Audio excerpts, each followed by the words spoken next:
राम राम दोस्तों, मैं एस्ट्रोलॉजर निकुंज सैल आप सभी का ज्योतिष वाले में स्वागत करता हूं। और आज मैं एक वीडियो लाया हूं जिसके अंदर क्या है कि मैं अपने एक क्लाइंट की कुंडली प्रेडिक्शन करूंगा और उसके अंदर सारा डिटेल बताऊंगा। ठीक है, आपको भी यदि इसी प्रकार डिटेल जानना है या प्रेडिक्शन करवाना है तो आप मुझसे व्हाट्सएप थ्रू कॉन्टैक्ट कर सकते हैं। जो व्हाट्सएप नंबर है वो स्क्रीन में रहेगा। ठीक है, प्लस क्या चार्जेस है, क्या प्राइस है, वो सब भी स्क्रीन के अंदर मेंटेन रहेगा। तो यदि आपको ऐसा है कि आप अपनी कुंडली दिखानी है, अच्छे से दिखाएं, तो आप मुझसे संपर्क कर सकते हो। और प्लीज़ मुझसे जुड़ने के लिए मेरे को सब्सक्राइब करिए, इस वीडियो को भी आप लाइक करिए।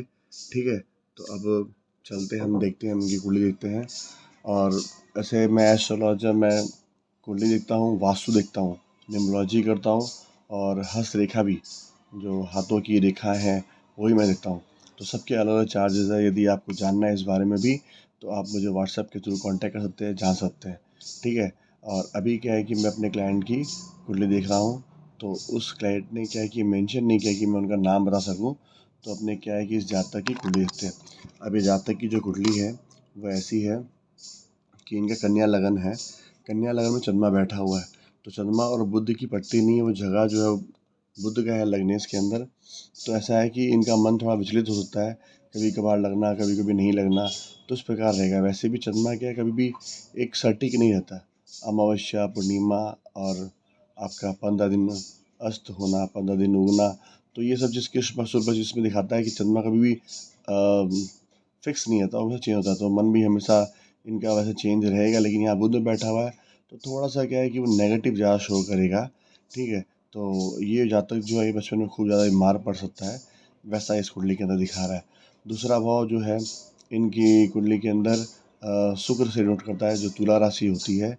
और यदि हम ध्यान से देखें तो 7th हाउस जो है गुरु का, गुरु अपने घर में बैठा हुआ है, गुरु की दृष्टि घर में पड़ रही है। तो एक तरह से चंद्रमा से केंद्र में गुरु है और गुरु चंद्रमा की युक्ति हो रही है। तो यहाँ पे गज केसरी योग बन रहा है। और सेकंड भाव में यदि हम शुक्र को देखें तो शुक्र जो है हमारा नीच का होके रखा है। ठीक है, और सॉरी, नीच का नहीं है, नॉर्मल है, शनि नीच का है। तो शनि शुक्र की युक्ति हो रही है, शनि शुक्र की युक्ति अच्छी होती है, लेकिन शनि यहाँ पे नीच हो गया। तो ये क्या है कि थोड़ा नेगेटिव फल प्रदान करने वाला होता है, ऐसा है।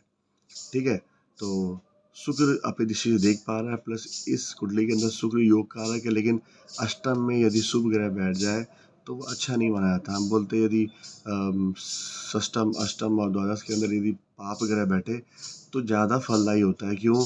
क्योंकि वो उस तत्वों को नष्ट करता है। जैसे राहु यदि 12th हाउस में बैठा है तो वो बाहर के खर्चे को या मान लो हॉस्पिटल के खर्चे को नष्ट करता है। यदि राहु अपने रोग भाव में तो रोग को नष्ट करता है। ऐसा चीज़ बन जाता है, क्योंकि ये राहु ये लोग जहाँ बैठते हैं उसको नष्ट करते हैं। लेकिन जब समय विपरीत आता है तो उस टाइम ये बहुत ज़्यादा भयानक अपने को फल भी देते हैं। और पाप ग्रह जो होते हैं वो तुरंत ही फल देते हैं, तुरंत ही एक्सीडेंट करा देना, कर देना। उसके अंदर भी ये भी है कि जो शुभ ग्रह होते हैं, शुभ ग्रह का ऐसा माना गया है कि शुभ ग्रह हमको लंबी माय देते हैं और जो पाप ग्रह होते हैं वो तुरंत फल देते हैं, वैसा होता है। जैसे मान लो शुभ ग्रह के अंदर शुक्र आता है, गुरु आता है, चंद्रमा आता है। ठीक है, तो ये हमें वो लंबे समय की माय देते हैं। जैसे गुरु क्या करता है, गुरु हमें हार्ट की माय दे सकता है। ठीक है, मांसपेशियों में प्रॉब्लम दे सकता है। शुक्र हमें शुगर दे सकता है। ठीक है, और गुरु हमें हाई बीपी, ब्लड प्रेशर ये दे सकता है। और जो चंद्रमा है वो सर्दी की माय दे सकता है। ऐसे करके तो जो शुभ ग्रह होते हैं वो क्या है कि लंबे समय की माय देते हैं। और जो पाप ग्रह होते हैं वो एक्सीडेंट के आते, टूट जाना, लग जाना, चोट लग जानी। ठीक है, तुरंत उसका असर होता है, लेकिन उसका इलाज करते तो इलाज हो जाता है। लेकिन किसी की चीज़ का इलाज जो है सा मुश्किल हो जाता है। तो इस प्रकार से ऐसा बताया गया है। अब थर्ड हाउस के अंदर हम आते हैं। तो थर्ड हाउस में यदि हम देखें तो मंगल का जोड़ करता है। मंगल हमारा अष्टम का है और यहाँ द्वादश का है। तो ये क्या, एक दो भाव जो है मारक लेके रखा है मंगल। और मंगल थोड़ा अस्त है, सूर्य के पास बैठा है। तो मंगल का अस्त होना अच्छा है, यहाँ पे ख़राब नहीं है, क्योंकि यहाँ पे जो मार्केट है वो अस्त हो जाए तो बहुत बढ़िया। अब अस्त होना मतलब क्या है कि सूर्य के बहुत नज़दीक चले जाने से कारण क्या होता है कि उसकी जो रोशनियाँ होती है, रश्मि होती है, अपने शरीर तक पड़ती नहीं है, जिसके कारण मंगल का कोई कारतत्व इस कुंडली में नहीं आता। तो मंगल यहाँ थोड़ा कमज़ोर है, इसके कारण क्या इंसान थोड़ा सा लेज़ी, थोड़ा ढिल्लापन वो चीज़ दिख सकता है। ठीक है, और सेकंड थर्ड हाउस का तो पराक्रम भाव में है। तो पराक्रम क्या है, थोड़ा ज़्यादा प्रॉपर्ली मेहनत ना करना या मेहनत ना होना, इस प्रकार का दिखाई देता है। फिर उसके बाद हम आते हैं फोर्थ हाउस के अंदर, जो कि गुरु से डिनोट करता है, गुरु की राशि है। प्लस गुरु महाराज जी 7th हाउस भी उनका डिनोट करता है, 12th का।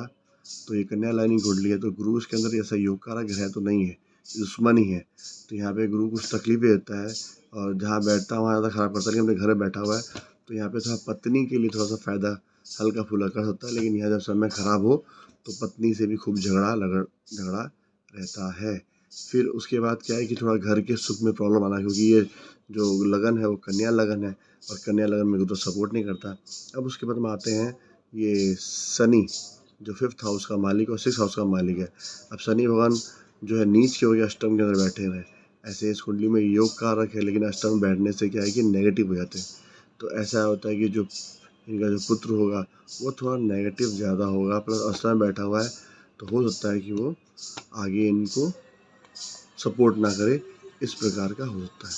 ठीक है, पढ़ाई लिखाई भी थोड़ी वीक रहेगी, एवरेज रहेगी, उतनी अच्छी नहीं, क्योंकि शनि वहाँ नीच का है।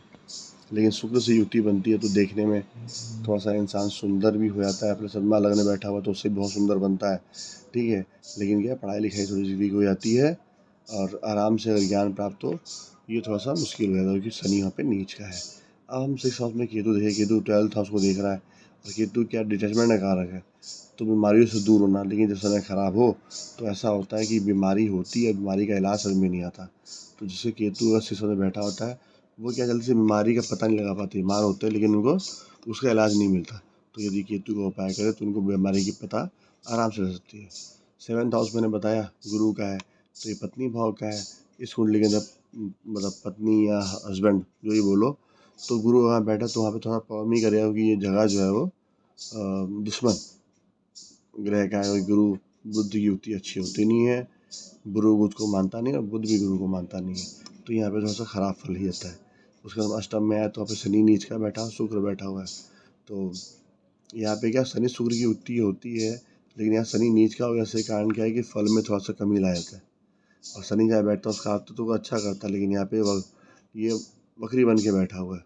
तो वो ये क्या सही समय पे मतलब अच्छे समय पे क्या है कि थोड़ा बुरा परिणाम होता है और बुरे समय में क्या है अच्छा फल होता है, ऐसा होता है। अब शनि यहाँ बैठा है तो आयु लंबी करता है, प्लस क्या है कि बीमार जल्दी पड़ने देता नहीं है, वो सब चीज़ भी इसके अंदर दिखा रहा है, जल्दी ठीक कर देना, अच्छा कर देना। शुक्र बैठा हुआ तो क्या है कि इच्छा मतलब कि आराम से, बड़े सुख से, बड़े प्रेम से शरीर त्यागना, वो चीज़ दिखाता है। तो अष्टमी इस बात का दिखाता है। और शुक्र यदि यहाँ बैठ जाए, शनि यहाँ बैठ जाए, तो मोस्ट प्रोबेबली इंसान को काम भी ये थोड़ा सा ऐसे लोहा लक्कड़ से रिलेट करवाता है, जैसे कंप्यूटर आईटी के अंदर, जिसके अंदर थोड़ी सुंदरता हो, या मान लो इंटीरियर डेकोरेशन का कोर्स करना, कंप्यूटर में कुछ ऐसा एप्लीकेशन रेडी करना जिससे क्या एक सुंदरता बढ़े। जैसे मान लो कंप्यूटर कार डिज़ाइन हुआ, ठीक है, ग्राफिक डिज़ाइन हुआ, ये सब भी काम करे तो उनके लिए बहुत बढ़िया होता है। ये अष्टम से रिलेट करता है। अब उनके 9th भाव में जाए तो उनका वृषभ का है वो, तो उसके अंदर सूर्य बैठा है, बुध बैठा है, मंगल बैठा है। तो सूर्य यहाँ बैठा हुआ है जो ज़्यादा बली है, और 12th हाउस का मालिक यदि लग्न में बैठ जाए तो ये एवरेज फल देता है, उतना बढ़िया नहीं होता। लेकिन सूर्य यहाँ बैठ जाए तो लग कहीं ना कहीं सपोर्ट करता है, प्लस मंगल बुध बैठ जाए, दोनों अस्त है, तो उतना क्या है कि मंगल बुध आपका व्यापार का और अष्टम भाव का प्लस पराक्रम भाव को लेकर रखा है, तो यहाँ पे थोड़ी कमी आ जाती है। तो काम धंधे प्रॉपर नहीं चलने, दिक्कत आनी, इस प्रकार से चल जाता है। तो इसके लिए उपाय यदि बुध का पन्ना धारण करे तो ये लाइफ में क्या जल्दी आगे बढ़ता है, काम धंधा अच्छे से कर सकता है। तो इस प्रकार से यहाँ प्रॉब्लम होती है। उसके बाद हम यदि 11th हाउस में जाए, चंद्रमा लगन में बैठा हुआ है और चंद्रमा यहाँ पे योग कारक ग्रह नहीं है, जिसके कारण क्या है कि इनकम में कमी आती है। लेकिन चंद्रमा वहाँ उस ग्रह का मालिक है, चंद्रमा सबसे नज़दीक आता है पृथ्वी से, इससे कारण क्या होगा कि इनकी इनकम बहुत ज़्यादा अच्छी होगी, बढ़िया रहेगी। समय समय ख़राब भी होती है लेकिन ऐसे नॉर्मली अच्छी रहेगी। और खर्चा बहुत ज़्यादा करेगी, राहु बैठा हुआ है, थोड़ी सी खर्चा सोचेंगी, संकोच करेगी, लेकिन कभी कभार क्या है गलत तरीके से पैसा निकलेगा, बीमारियों में या मतलब किसी का इलाज करने में, या गलत तरीके से पैसा बाहर निकले, ऐसा दिखा रहा है। तो ये तो कुंडली का हिसाब मैंने बताया। यदि हम इनका अष्टम वर्ग देखें तो उससे और डिटेल हमको पता चल जाएगा आराम से। तो अष्टम में देखिए तो 27 दे रहा है, लगन थोड़ा कमज़ोर है।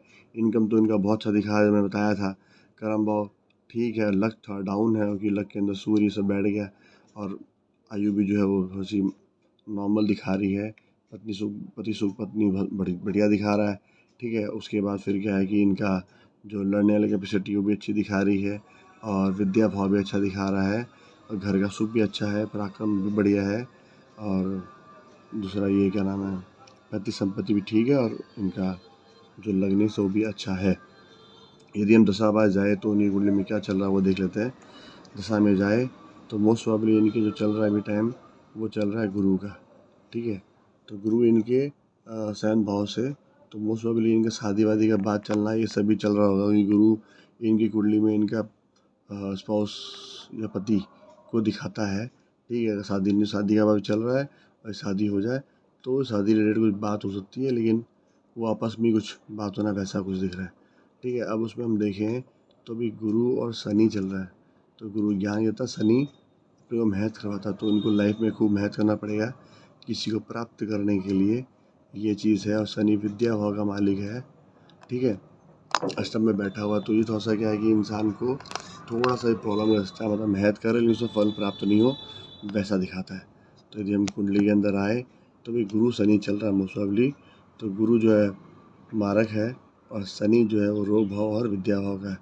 तो मतलब ऐसा है कि घर के अंदर दिक्कत और पति को लेके अभी मतलब मेरे ख्याल से मार्केट सा हिसाब दिखा रहा है यहाँ पे वो, और शनि बैठा हुआ है। शनि जो विद्या भाव का और रोग भाव का मालिक है, तो मोस्टली थोड़ा प्रॉब्लम हो सकता है जीवन के अंदर, ये चीज़ दिखा रहा है।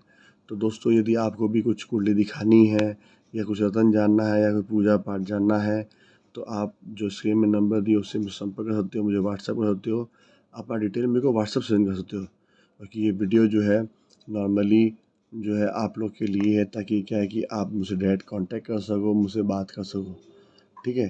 तो अब क्या है कि लाइव में आके फ्री में कुंडली दिखाना पॉसिबल नहीं है, तो जिसको भी कुंडली दिखानी है तो प्लीज़ आप आओ, जो चार्जेस मेंशन किया हो चार्जेस दे के फिर आप कुंडली आराम से व्हाट्सएप में दिखा सकते हो, ठीक है। तो बस आप लगे रहिए और इस वीडियो को देखते रहिए।